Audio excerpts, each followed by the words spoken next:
Hello বন্ধুরা, তোমরা কেমন আছো? আশা করি তোমরা সবাই ভালো আছো। প্রীতির রান্নার হেসেলে সবাইকে স্বাগত জানাই।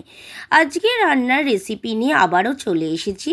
আজকের রান্নার রেসিপি হচ্ছে তেলাপিয়া মাছের পোস্ত দিয়ে ঝাল। তোমাদের যদি রেসিপিটা ভালো লাগে লাইক, শেয়ার, কমেন্ট করতে কিন্তু ভুলো না। চলো দেখিনি রেসিপিটা আমি কিভাবে তৈরি করব। প্রথমেই আমি 400 গ্রাম তেলাপিয়া মাছ নিয়েছি। আমি 4 পিস করে নিয়েছি মাছটাকে, এরম করে কেটে নিয়েছি। তারপর আমি পোস্ত আর চাল মগজ জলে আমি ভিজিয়ে রেখে দিয়েছি। প্রথমেই আমি দিয়ে দিচ্ছি হলুদ গুঁড়ো পরিমাণ মতন, আর পরিমাণ মতন আমি দিয়ে দিচ্ছি নুন। তারপর দিয়ে দিচ্ছি লঙ্কার গুঁড়ো, দিয়ে ভালো করে আমি মাছটাকে ম্যারিনেট করে নিচ্ছি।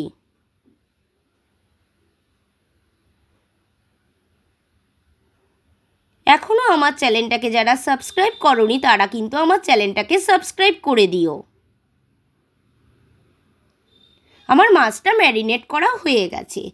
তারপর কড়াইতে তেল দিয়ে দিয়েছি। তেলটা আমার গরম হয়ে গেছে। আমি একে একে মাছগুলো দিয়ে দিচ্ছি ভাজার জন্য।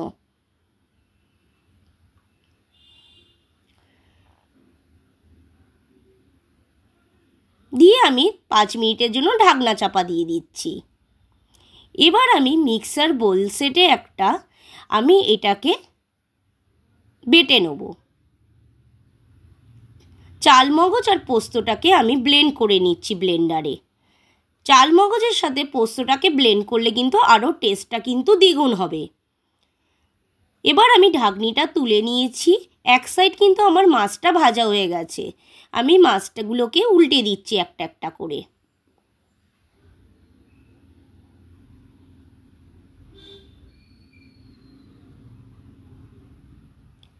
এবারও আমি 5 মিনিটের জন্য ঢাকনা চাপা দিয়ে দিচ্ছি। এবার আমি একটা বোল সেটে পোস্ত নিয়ে নিচ্ছি, পোস্ত আর চাল মগজ বাটা।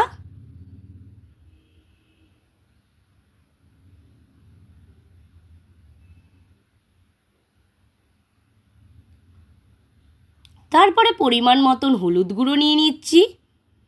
তারপর পরিমাণ মতন ধনের গুঁড়ো নিয়ে নিচ্ছি, পরিমাণ মতন জিরের গুঁড়ো নিয়ে নিচ্ছি, আর পরিমাণ মতন লঙ্কার গুঁড়ো নিয়ে নিচ্ছি। নিয়ে আমি ভালো করে ব্যাটারটা তৈরি করে নিচ্ছি।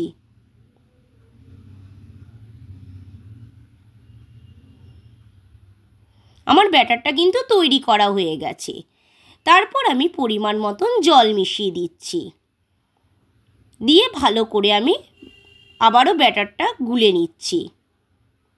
আমার ব্যাটারটা কিন্তু রেডি হয়ে গেছে।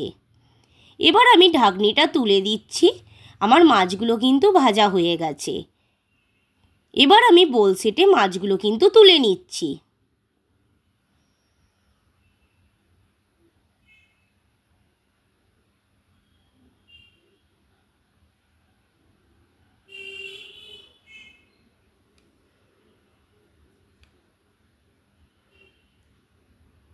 এবার কড়াইতে আমি কালো জিরে ফোড়ন দিয়ে দিয়েছি। দিয়ে ভালো করে একটু নাড়িয়ে নিচ্ছি।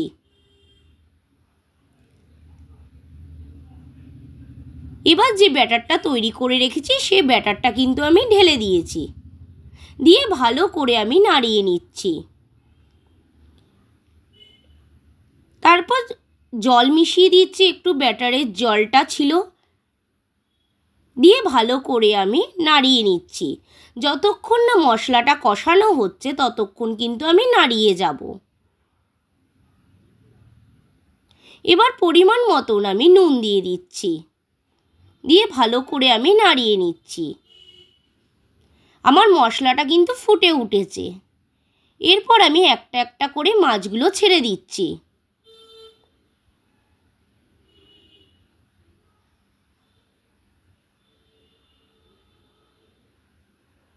দিয়ে একটু মাছগুলোকে আমি নাড়িয়ে নিচ্ছি। এবার আমি উপর থেকে 4টে কাঁচা লঙ্কা চিড়ে দিয়ে দিচ্ছি। দিয়ে আমি 10 মিনিটের জন্য মাছটাকে তৈরি হতে দিচ্ছি। এবার 10 মিনিট পর আমি ফিরে এসেছি। ঢাকনাটা তুলে নিচ্ছি। দেখুন আমার মাছটা কিন্তু মাছের ঝোলটা পুরো রেডি হয়ে গেছে। আর এটা গরম ভাতের সাথে কিন্তু দুর্ধর্ষ লাগবে খেতে। কেমন লাগলো রান্নাটা অবশ্যই আমাকে জানাতে কিন্তু ভুলবেন না।